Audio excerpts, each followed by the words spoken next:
fermes, de leurs champs et tout ça. Voilà, au lieu de les mettre en prison, on les a emmenés ailleurs. Voilà, et juste la toute dernière petite question sur le texte.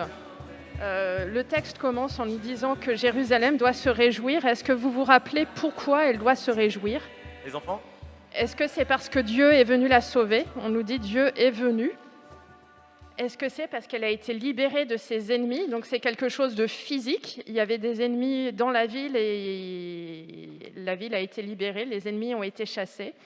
Ou est-ce que c'est quelque chose de symbolique parce qu'elle a été libérée de ses péchés ? Alors, vos réponses, Qui les propose enfants? la première réponse ? Est-ce que c'est parce que Dieu est venu la sauver ?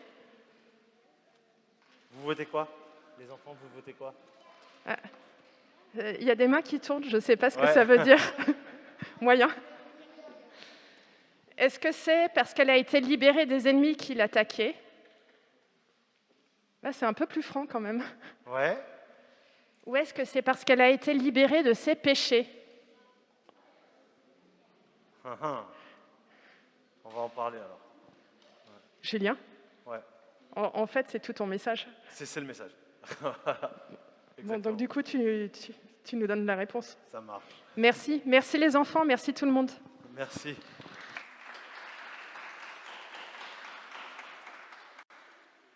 Du coup, les amis, les enfants, oh, les enfants, écoutez-moi aussi, parce qu'en fait, ce qu'on va aborder ce matin, c'est une question qui est difficile, et je sais que vous la posez aussi quand on recherche la justice. La question qu'on peut se poser à travers ce texte, et la question d'Alice, là, elle remettait bien en perspective ces choses-là. La Bible, et notamment dans le texte de Sophonie, nous parle de 3 choses très précises.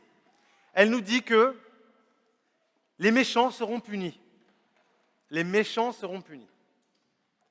Elle nous dit que les pécheurs seront pardonnés. Et elle nous dit que ces pécheurs pardonnés connaîtront la joie et la bénédiction.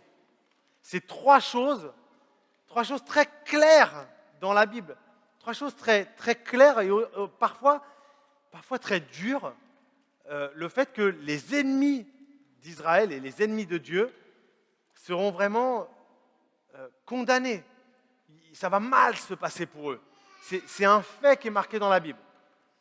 Moi, je voulais réfléchir avec vous ce matin sur ces faits-là qui sont dans la Bible et aussi dans la continuité de la prédication de la semaine dernière sur mais comment ça se fait et pourquoi dans notre horizon moderne, si on croise un petit peu les informations auprès des gens qui sont autour de nous, tout ça, sur qui est Dieu, comment ça va se passer, l'information selon laquelle Dieu va punir, selon laquelle Dieu est juge et qu'il va punir ses ennemis, c'est une information qui est difficile à recevoir.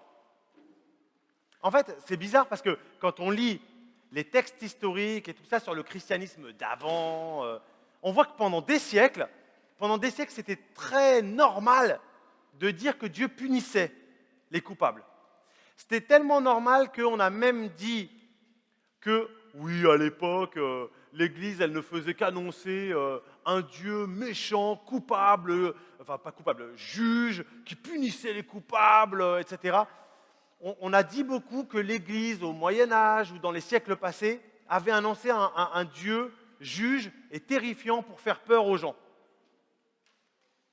Ça, c'est ce qu'on dit de ce que disait l'Église avant. Je ne sais même pas à quel point c'est vrai. Vous savez, c'est compliqué de savoir.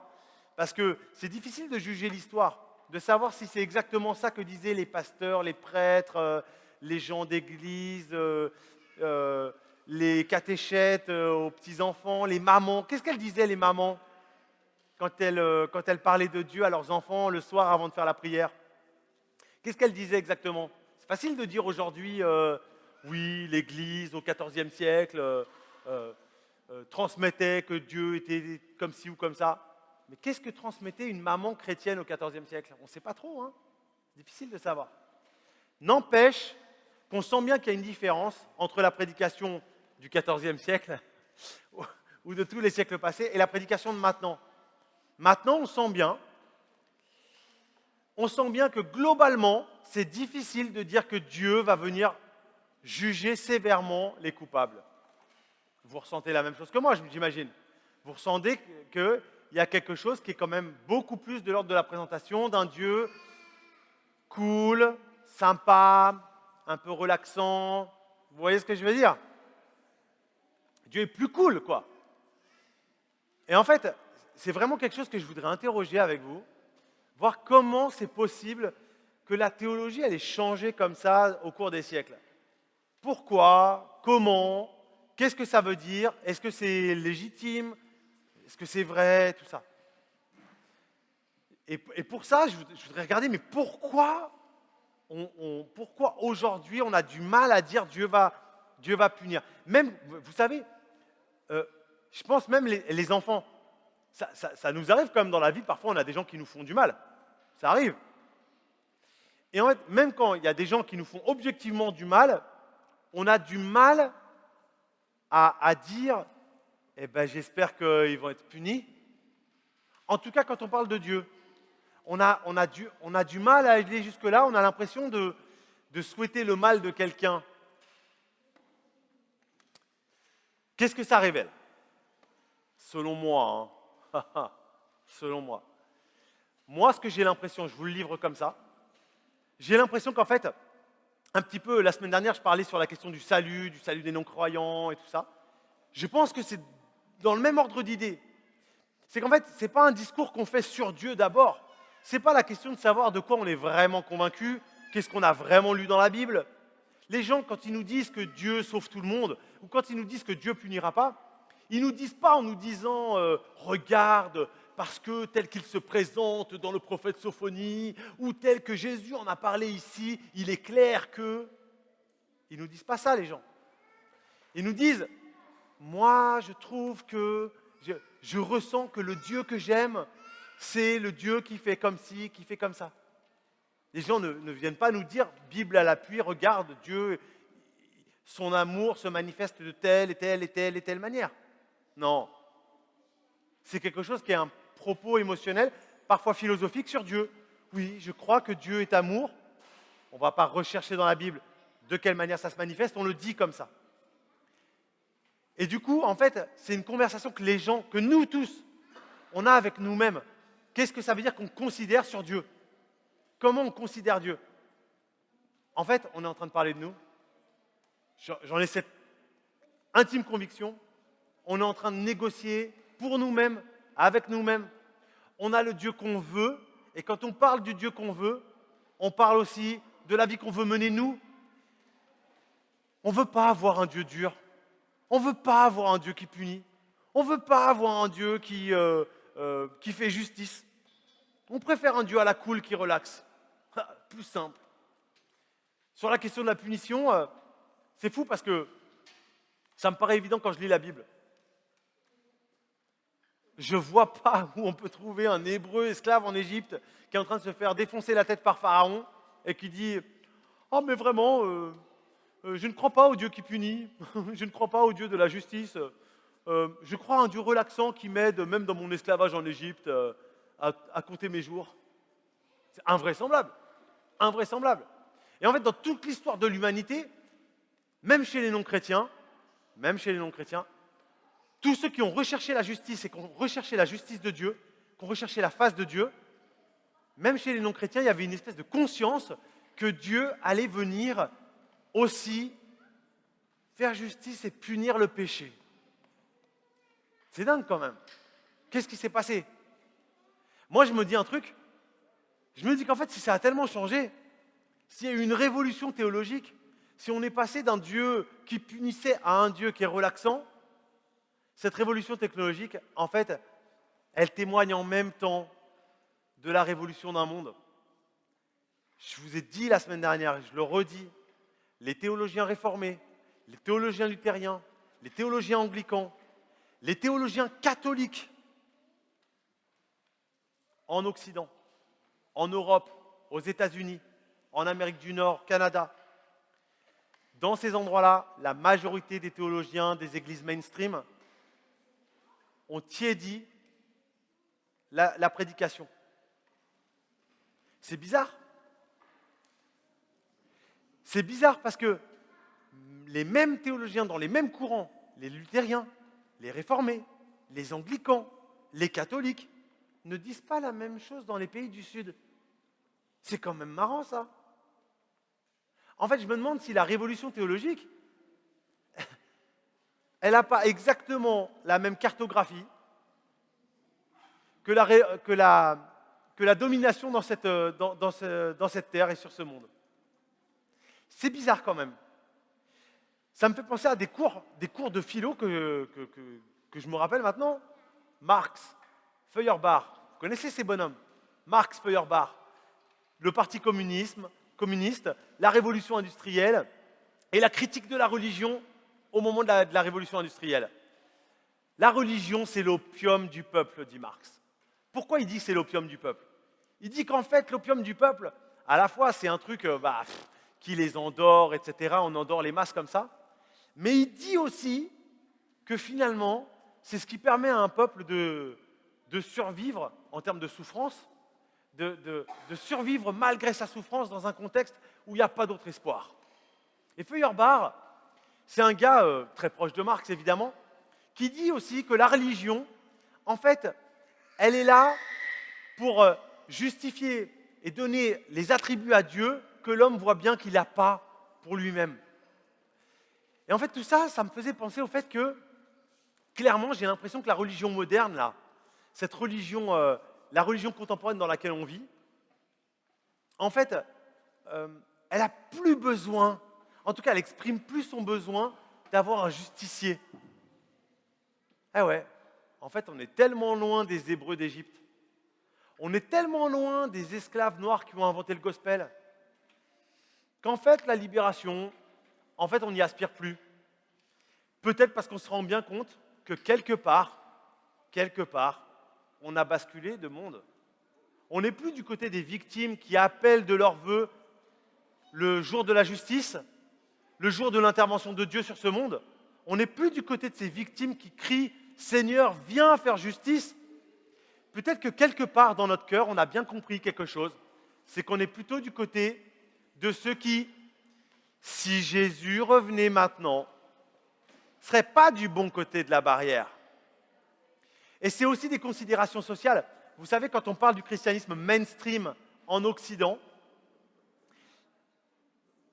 c'est pas complètement vrai ce que je dis, hein, mais quand on parle du christianisme mainstream, dans les églises catholiques en France, ou dans une église réformée en Suisse, ou dans une église luthérienne en Allemagne, ou dans une église anglicane en Angleterre, malgré tout, la population qui côtoie ces églises, qui fréquente ces églises, est une population à majorité bourgeoise.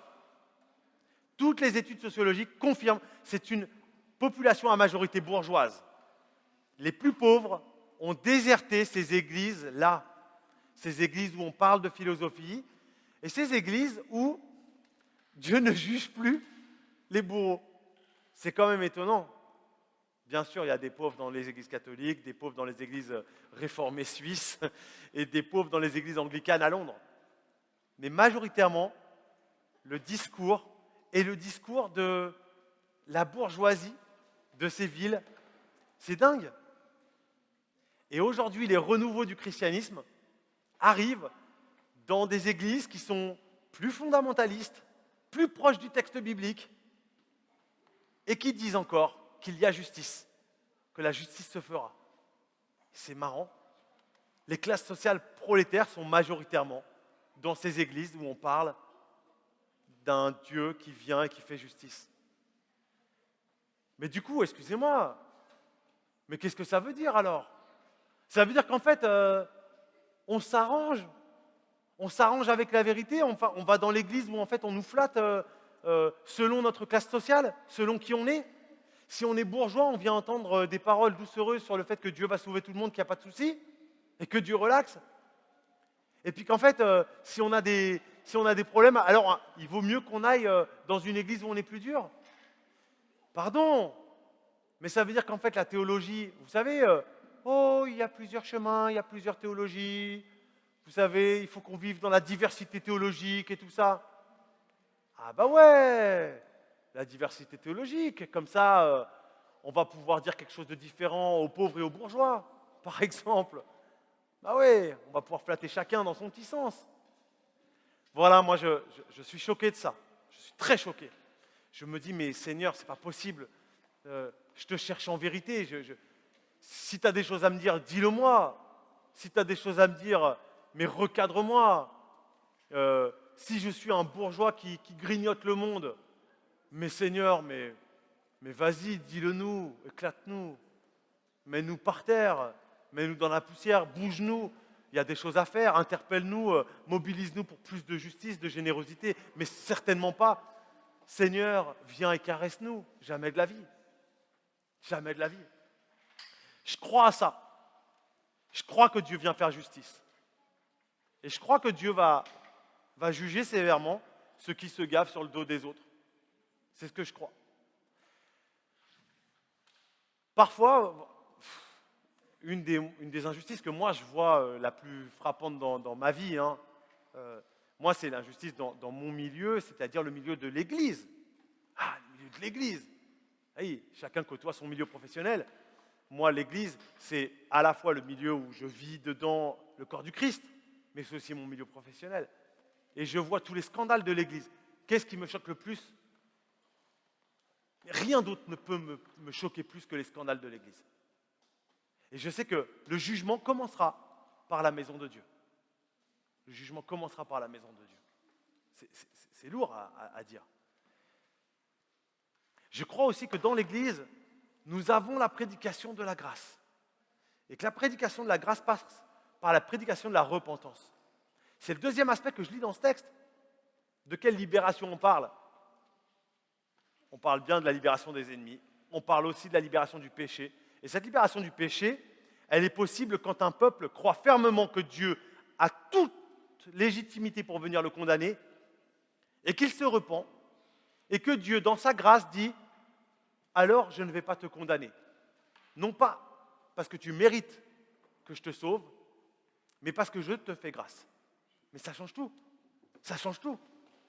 En fait, c'est bizarre parce que ça aussi, dans les temps anciens, dans la Bible, on a des gens qui disent, quand il y a une calamité qui fond sur eux, quand Nabucodonosor et toutes ses armées viennent, explosent le pays, on a des gens qui disent, c'était des monstres, c'était des tyrans, n'empêche qu'on n'était pas clean. Seigneur, pardon, pardon, tu nous as châtiés et ce n'était pas injuste de ta part.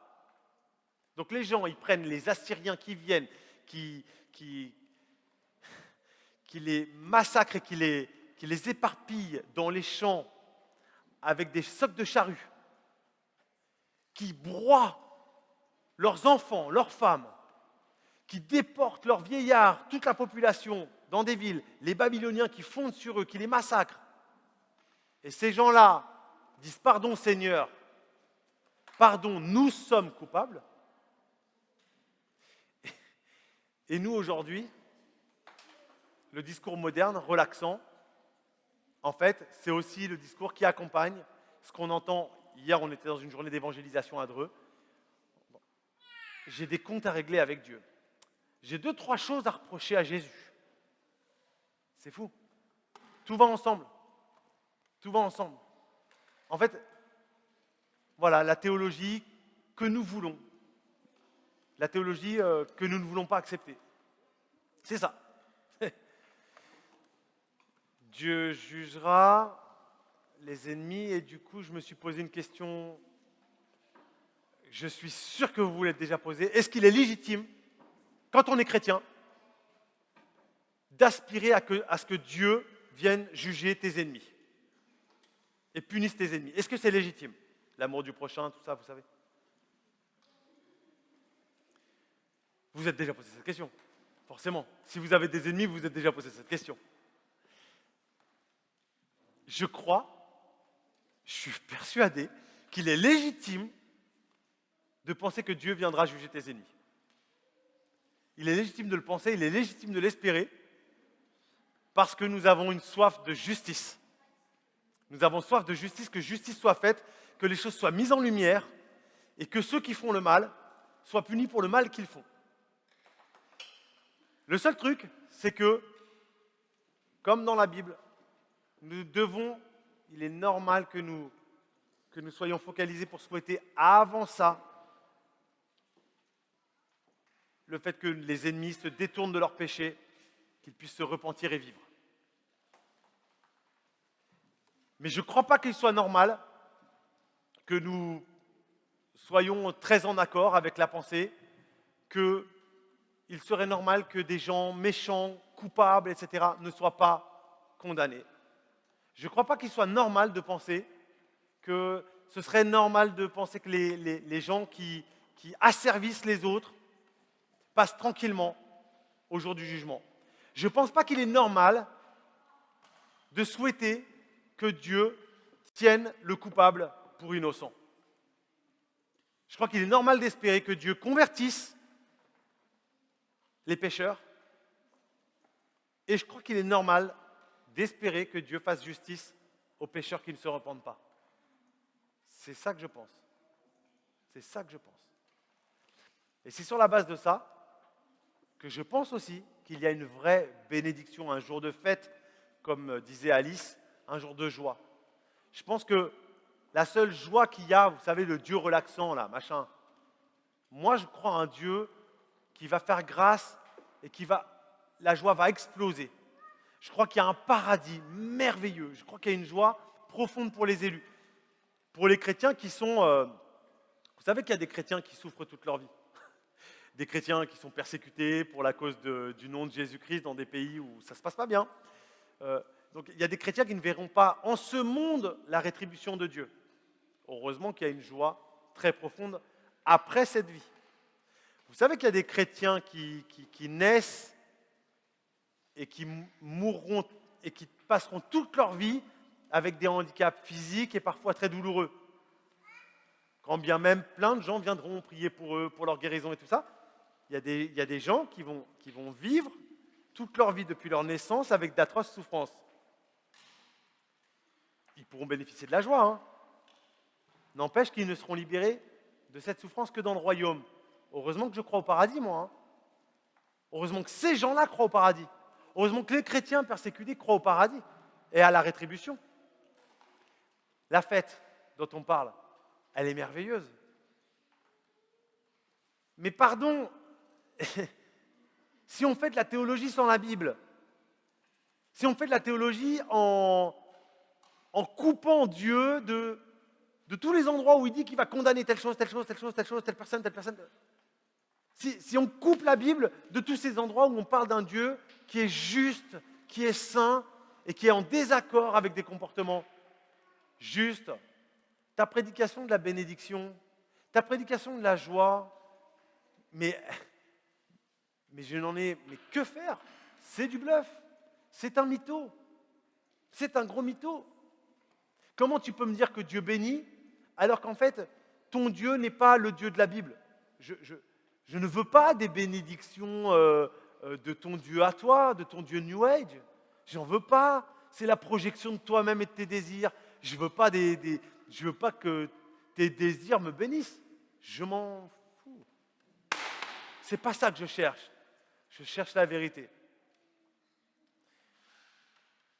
Du coup, en fait, ces questions primordiales qu'on vit et que les enfants y vivent aussi hein, dans la cour de récré, qu'est-ce qui se passe?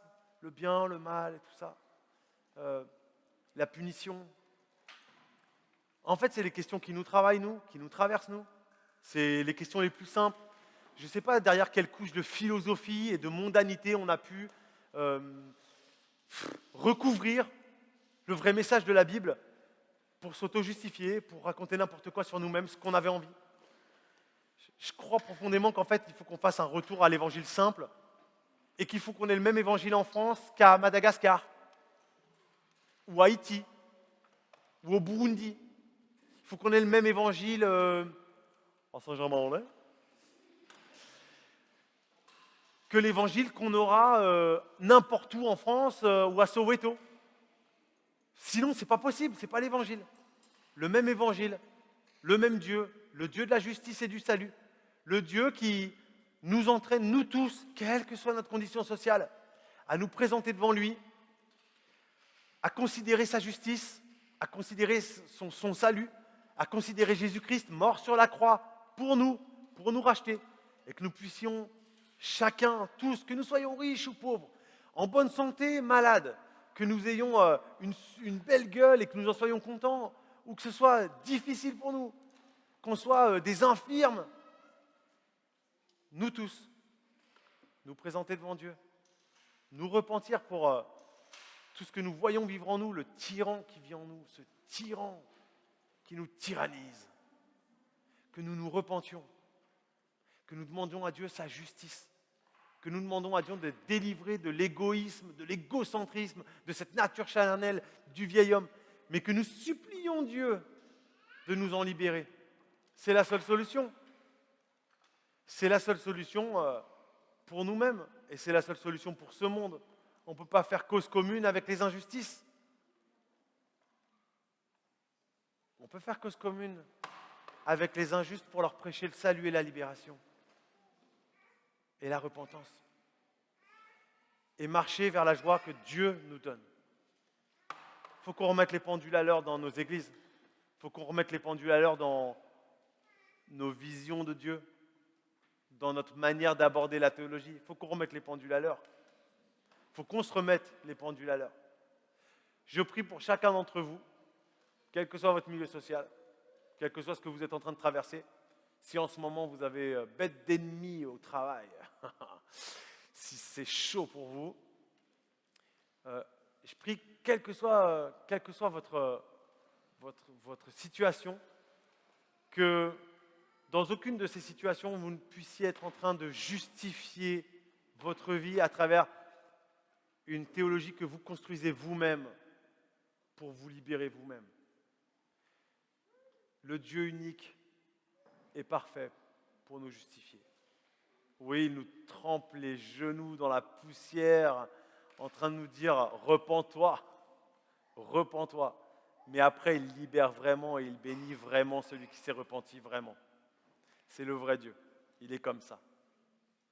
Je vous invite à ce que chacun puisse vraiment faire ce travail en mettant loin de nous nos projections et nos désirs et en cherchant le vrai Dieu dans la vraie Bible. Et qu'on puisse aussi, dans un deuxième temps, parce que nous recevons le seul vrai et unique pardon, celui qui est acquis au prix du sang du Fils de Dieu. Parce que nous recevons ce vrai pardon, que nous puissions nous mettre dans un vrai chemin de sanctification, un vrai chemin de croissance. Et ce chemin, pour chacun d'entre nous et pour l'Église, il passe par radicalement une option pour annoncer la justice en parole et en acte, prêcher à temps et à contre-temps, avec les gens à qui ça plaît et les gens à qui ça ne plaît pas, et nous mettre en mouvement pour des actions de solidarité, pour aller annoncer l'Évangile aux pécheurs, pour aller annoncer l'Évangile aux plus pauvres, pour aller près des misérables de ce monde. Et il n'y a pas besoin de partir très très loin. Il y en a plein nos villes, il y en a plein Paris. La misère est à nos portes, des gens qui crèvent de faim. Si aujourd'hui nous voulons voir les choses avec les yeux de Dieu, nous avons un travail immense qui nous attend, nous tous, et l'Église de Jésus-Christ. Stoppons les parodies de prédication, les auto-justifications dans des projections de Dieu. Repentons-nous et mettons-nous au boulot, parce que c'est ce que Dieu nous demande, et c'est ça le seul chemin de la vraie joie et du vrai bonheur en Christ. Que le Seigneur Tout-Puissant vienne par son onction nous mettre dans la vérité et dans la seule vraie joie. Au nom de Jésus. Amen.